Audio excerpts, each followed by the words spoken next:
Hey all, నేను weekend మా friend వాళ్ళ ఫామ్కి వచ్చాను. అక్కడికి వెళ్ళి చూస్తే ఇంత పెద్ద ట్రీ ఉంది. ఏంటా ఈ ట్రీ అని అక్కడున్న ఒక తాతని అడిగాను. ఆయన అన్నారు, అది ఒక కుంకుడుకాయల చెట్టు అమ్మా అన్నారు. ఏంటి కుంకుడుకాయల చెట్టు ఇంత పెద్దగా ఉందా అనిపించింది.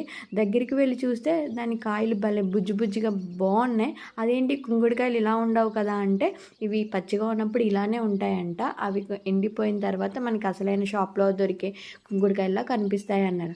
భలే అనిపించింది. ఆ తాత నాకు ఇంకో టిప్ కూడా చెప్పాడు. ఇవి హెయిర్ వాష్కే కాదు, బట్టలు వాషింగ్ కూడా యూజ్ అవుతాయంట.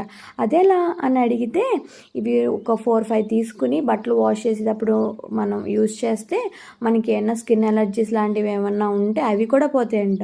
వావ్, సూపర్ కదా, భలే. మీరు ఎవరైనా ట్రై చేశారా? ఒకవేళ ట్రై చేస్తే కామెంట్ చేయండి. ఇలాంటి మరిన్ని వీడియోస్ కోసం సబ్స్క్రైబ్.